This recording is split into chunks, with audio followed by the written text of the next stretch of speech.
Hello students, welcome to the online classes of GSM College.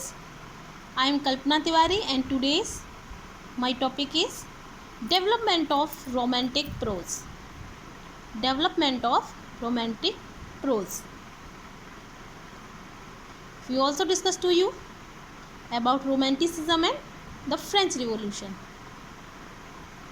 And today we discuss development of romantic prose. So we start. In the romantic periods, after the French Revolution, romantic age started. Romantic as जो था वो started हो गया था, शुरुआत हो गई थी.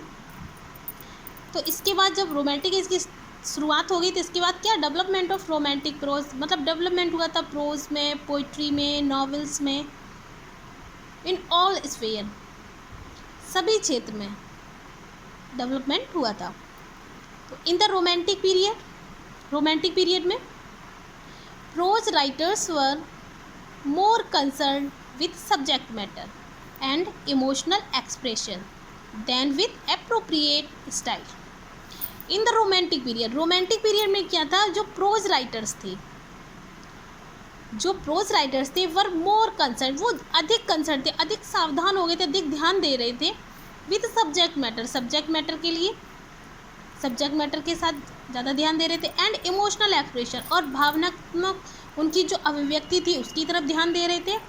देन मीन्स की अपेक्षा विद एप्रोप्रिएट स्टाइल, मतलब अपनी शैली की तरफ अधिक ध्यान नहीं था, उनका ध्यान था सबसे अधिक जो था वो सब्जेक्ट मैटर की तरफ था और इमोशनल एक्सप्रेशन की तरफ सबसे अधिक ध्यान था. और रोमांटिक से पहले के जो लोग थे वो इमोशन, इमेजिनेशन, किसी पर भी ध्यान नहीं देते थे. ओनली और ओनली वो सिर्फ किस पे ध्यान देते थे, अपने रीज़न पर, अपनी स्टाइल पर, अपनी लैंग्वेज पर वो लोग सबसे ज़्यादा ध्यान देते थे. उसका जस्ट अपोजिट हो जाता है रोमांटिक एज में. जो भी राइटर्स थे वो सबसे अधिक ध्यान देते थे सब्जेक्ट मैटर पर, इमोशनल एक्सप्रेशन पर, अपनी भावनाओं को ज़्यादा इम्पॉर्टेंस दे रही थी. Most popular of all prose writers were, जो सबसे ज़्यादा पॉपुलर राइटर्स थे प्रोज के वो थे Charles lamb.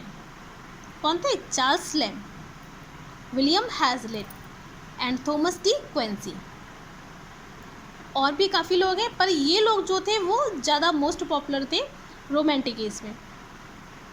Most popular of all prose writers were Charles Lamb, William Hazlitt and Thomas De Quincey. Charles Lamb is the greatest of them.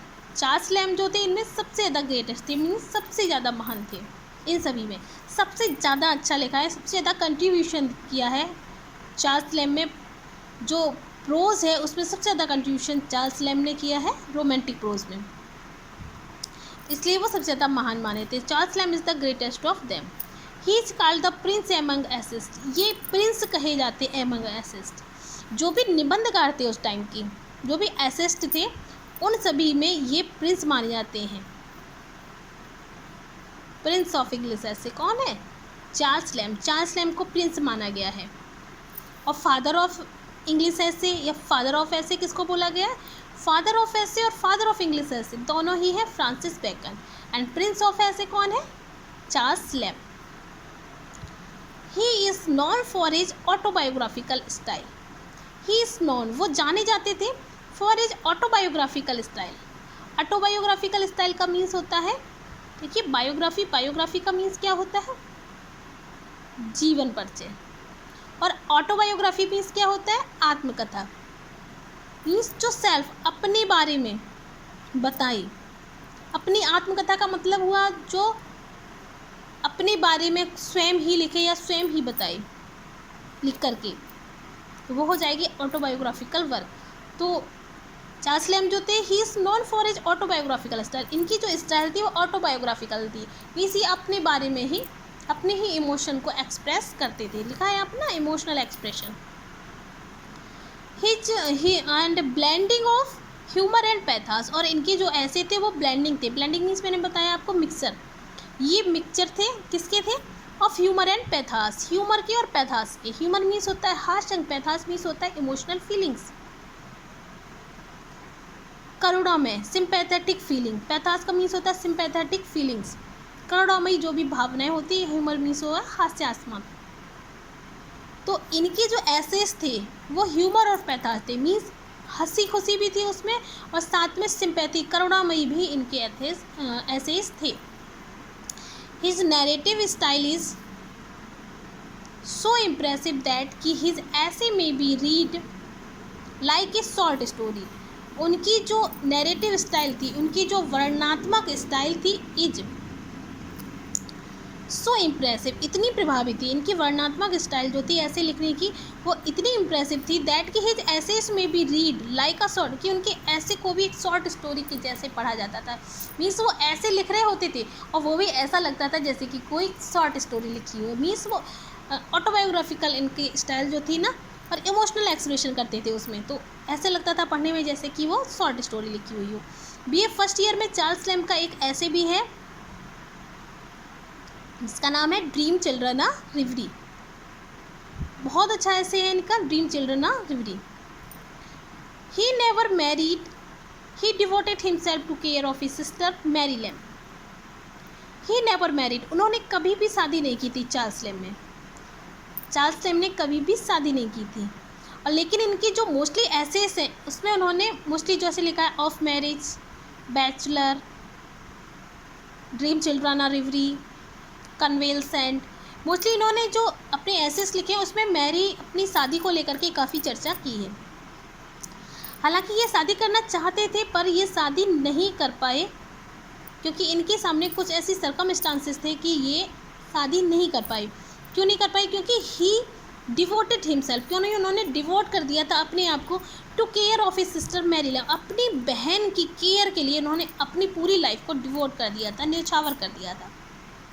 इनकी जो sister थी मैरी लैम्ब, इनको फिट्स आते थे मैडनेस की, पागलपन के दौड़े आते थे इनकी सिस्टर को। इसकी वजह से इन्होंने अपनी सिस्टर को अपने साथ ही रखा और खुद ही उनकी केयर करते थे, जिसकी वजह से वो शादी नहीं कर पाई, जबकि वो शादी करना चाहते थे। उनकी एक बिलव्ड भी है एनेट वेला, जिसको कि उन्होंने अपने ऐसे में बताया है। ड्रीम चिल्ड्रन में भी उन्होंने अपनी बिलव्ड के बारे में लिखा है। His sister Mary suffered from mental fits.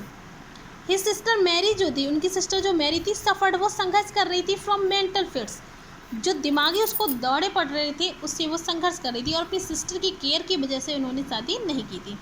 इनको जो वर्क्स है वो है assess of Elia. Assess of Elia जो है 1820-23 and last assess of Elia 1833 में लिखा है। With his sister Mary he wrote, उनकी सिस्टर मैरी ने भी लिखे the tales from Shakespeare 1807, the adventures of Ulysses 1808। और इसके बाद जो आते हैं वो है विलियम हैज़लिट।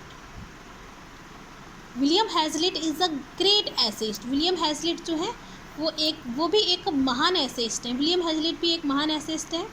ही इज मोर वाइग्रस, वाइग्रस का मतलब होता है जोश भरा। He is more vigorous and less popular than Charles Lamb. He is more vigorous, वो ज़्यादा जोश भरे हुए थे, मतलब उनके अंदर काफ़ी सारा जोश था, उत्साहवर्धक थे। वाइग्रस का मतलब हुआ फुल ऑफ एंथुजियाज्म। हम बोल सकते हैं कि William Hazlitt's heart filled with enthusiasm, उनका जो हार्ट था, हृदय जो था, वो उत्साह से भरा हुआ था। एंड लेस पॉपुलर, लेकिन वो कम पॉपुलर हो पाए थे देन लैम्ब, लैम्ब की अपेक्षा वो कम पॉपुलर हो पाई थी। 2 बार देन लिख दिया है। He was independent and frank in his judgment of others, वो इंडिपेंडेंट थे, वो स्वतंत्र थे, एंड फ्रैंक नेचर के थे in his judgment of others, किसी भी दूसरे व्यक्ति का कोई भी जजमेंट लेना हो उसके लिए वो इंडिपेंडेंट थे, स्वतंत्र थे, और उनका नेचर जो था वो भी फ्रैंक था। He never cared for its effect on them, और उन्होंने कभी भी वो केयर नहीं करते थे कि इसका क्या प्रभाव पड़ेगा ऑन देम, उनके ऊपर। जब भी वो कोई जजमेंट लेते थे तो वो अपने इंडिपेंडेंट थे, स्वतंत्र थे और फ्रैंक थे, किसी और के बारे में भी जजमेंट लेने, और वो कभी ऐसा नहीं सोचते थे कि इसका क्या प्रभाव पड़ेगा उनके ऊपर। During the time when England struggled against Napoleon, during means के दौरान, उस समय के दौरान जब इंग्लैंड जो था वो संघर्ष कर रहा था अगेंस्ट नेपोलियन के अगेंस्ट, तो हैज़लिट कॉल्ड हिम हीरो, तब हैज़लिट ने उसको हीरो बोला था नेपोलियन को।